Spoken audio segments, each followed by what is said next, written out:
I'm live. Hi. Oh, you didn't tell me. Hi, everybody.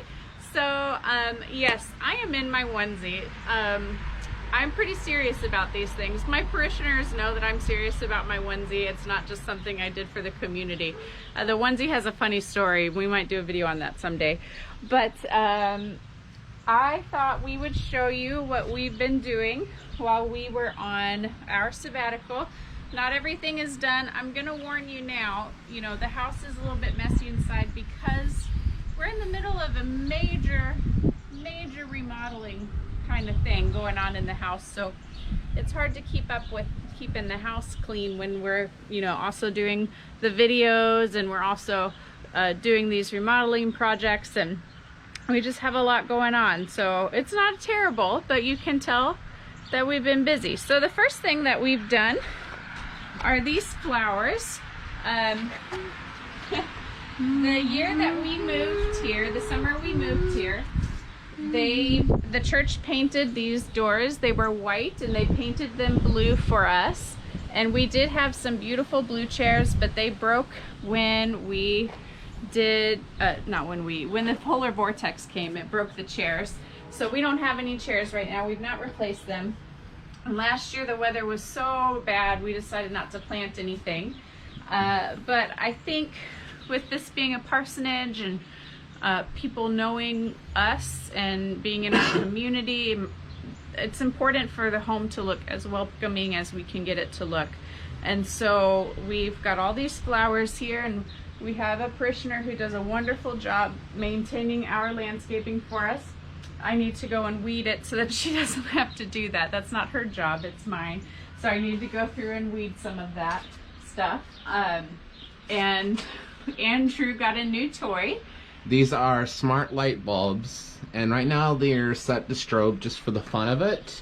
But the important thing about these bulbs are they're on a timer, so I'll never leave them on by accident. They turn off automatically at 11 o'clock at night every night. Andrew has a terrible habit of keeping lights on. I follow him throughout the house and the outdoors, constantly turning off lights behind him. So these are on a timer so that he won't leave lights on. And most of them are voice activated now too. So we're hoping this will help with some energy conservation. The next thing, you want to show him your little, you don't want to show him that? I'm upstairs first. Oh, okay.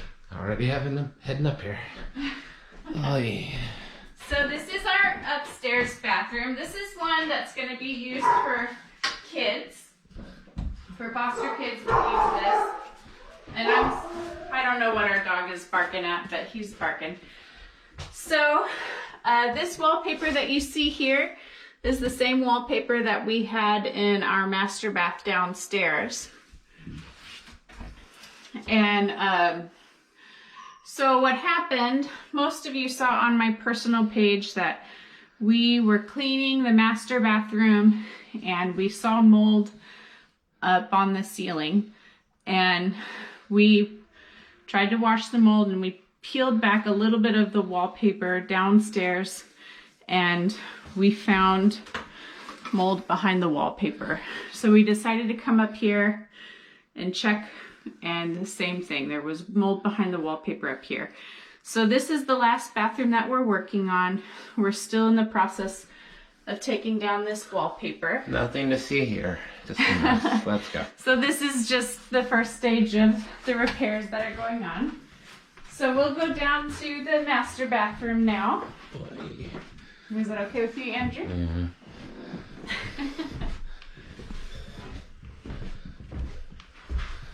All right. Hiding the messy master bedroom first. No one can see the messy master bedroom. It's not Hi, even church. messy in here. Hi. It's not messy, it's just got tools everywhere. Alright. So then we have the master bathroom. And I posted a completely finished master bathroom on the church page, on my page a couple days ago. Obviously, this doesn't match the picture that I posted.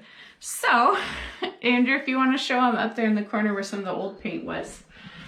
So we had picked this color that on the card was a beautiful navy blue. We put it on the wall, and it was in your face peacock jewel tone blue. And it was a pretty color for a different kind of project, but for a small bathroom, it was overwhelming. But we'd already bought the paint, so we figured, you know, we're gonna work on this. We'll figure out how to make it work. It'll be fine. We don't want to waste this money. And so then the paint didn't work at all. we painted everything. It was all ready to go. The toilet had been pulled, or was ready to be pulled out. We had our 2 coats on, everything. The next morning we went and we started removing the paint. Tape. Yeah, the tape, thank you. And the paint was coming off with it. And I don't mean just like a little bit. I mean, it came all the way Whoops. across the This is wall. live TV, guys. Big circle. You see this right here? This demarcation right there? Yeah. All of that. And there, It just kept coming and coming and coming. and there has been drywall patches and There's fixes some more right there. in this room. We took Yeah, towel see? bars Look at down. this. Watch. Towel bars down, and then It's just coming off. drywall just came. Look, quit picking at it. Well, I just wanted them to see what happened. So we've been sanding it down, priming over it, sanding it down, priming over it, That's the new color. and that's the new color. More of a neutral. So we changed paint brands. I won't tell you either the bad brand or the current brand, but we changed paint stuff. We changed paint brands, and now everything's going well. We went ahead and quickly painted behind the toilet because they came and put it back today. And so, yeah. So this bathroom is still getting worked on. Are you ready, Andrew? Yeah. We're gonna go to... Ooh, the paint thinner is strong in the sun. Wait. Do do do do do do do do do. You guys can't see the messy master bedroom. Stop saying it's messy. It just has stools on the floor. You're gonna scare people. All right. Oh, this is Andrew's sewing machine. Well, it's not his. He's borrowing it. Borrowed. He's using it to make puppets and to make Failed at making a mask, but masks. made some, then donated the rest of the materials.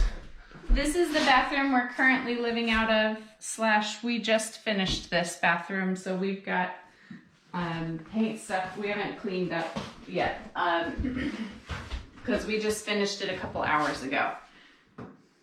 Isn't that nice? We weren't planning on doing this bathroom yet, but we went ahead, and when they came yesterday to remove the toilets, the person who came went ahead and removed this toilet, and we just decided to hurry up and get it done. So we were up until, 1 o'clock in the morning? 1 o'clock in the morning, going ahead and getting this painted, ready to go. Had some more touch-ups that we did this morning. He came this afternoon, put the toilet back, and when he put the toilet back, we were able to access a part of the bathroom that we couldn't access before because of where it was. And so, yeah, it's all done now. So now we just have to get a new curtain that will go with this room, some new stuff that'll go with this room. This does have a damaged wall right here from, you know, splash from the shower. And that'll be an easy fix. We haven't painted that, but I'll fix that tomorrow, trustees, if you're watching. Ow. Careful. This is the room we're staying in right now while the bathroom's getting done, because the smell from the bathroom is just overwhelming But this room was the bedroom. white. But this room was white before. And this was the former foster kid room. Well, and will continue to be. Foster child room. Sorry, paint thinner, guys. So we have 4 rooms dedicated to foster care, but this is the room we always use first. We always fill this room. This room is actually licensed for 3. So far, we've only put 1 child at a time in this room and just have used the other rooms, but we always put a child in this room first. And so we thought that the white furniture on the white walls, it just felt a little sterile. And you know, you want your foster kids' rooms to be neutral because you want them to be able to choose what their room looks like. It helps them feel more at home. But the white on white was a little bit harsh, we felt. And so the gray has really softened it and made it feel more like a bedroom and less like, you know, a group home, or a lot of kids spend some time in hospitals who are in foster care while they're waiting for new homes, those kinds of things. And we didn't want them to leave those spaces and come into a room that felt just as sterile as where they were before. So this is neutral but sterile. So this room is the other one that we've done. And we do have a nursery right now, but all of this stuff, you know, our mirrors, our bathroom stuff, everything is sitting in there. So we won't show you that one, but it has purple walls and kids art and we don't have a crib, but, oh, we already did that bathroom. But we do have toddler beds. We, at one point... First off, we have masks on hand if you need. We have a surplus. We will be getting rid of them as fast as possible, but we have masks on hand. We also have new artwork. Yeah. Thank you, Henry and Eleanor. And we have puppets that will be created at some point whenever we finish painting. There's fur everywhere on this table. If I could find the package, it would be a good laugh. So about 6 months ago, we were supposed to get twin toddlers, and everything was set up. We got their room ready for them, which is why we have that nursery. And if we lose you guys, we're getting away from the Wi-Fi, so we might drop signal. And the morning of... Thank you, Corey Myers, for letting me borrow. The morning of their arrival, we got a phone call about an hour before they were supposed to be here. And a family member stepped in and took those toddlers, which is what you always want to happen. And theirs was actually a really sad story. They were in the process of being adopted by their grandparents. Their grandpa died about 6 months prior to them calling us, and about 2 weeks prior to the agency calling us, their grandmother got very sick. And so that's why they were going to come to us. And so it's good that a new family member took them, but we were sad. But now we have a nursery, and this is our finished room. This one is completely done. We have a little bit of mess that came from when the toilet was reinstalled. But that's it. It's just from the wax ring. And we're just going to change out... Ivory or white, everyone? What do you think? You're distracting me. So we're just going to change out our outlet and our switch so that it's white and goes with the towel rack. And we've got a nice, like a terracotta red rug down here. So we're going to get some towels and a soap dish that will go with that. And then this room is finished. So that's what we've been up to the last 3 days. We have some more that we need to be doing. I've got a little bit more gardening that I'm doing. In fact, I've got some herbs in the back, but that's not worth showing you. We got obviously some cleaning up from all of this that needs to be done, and a little bit of wall repair work in a couple of the bathrooms, and yeah, so we just wanted to show you that we are excited about the changes in the bathrooms and the updating of the church parsonage. And I know some of the trustees were excited to see our progress so far, and we can't let you in the house because of the shelter in place, so we thought maybe this would be a good way to do that. So we wish you all well, and blessings to you. I'll see you tomorrow. Bye-bye. Thank you for Ace, Stefanich, RP Lumber, so every Home Depot, every hardware store in town for all the repeat visits and support. Say bye, Stella.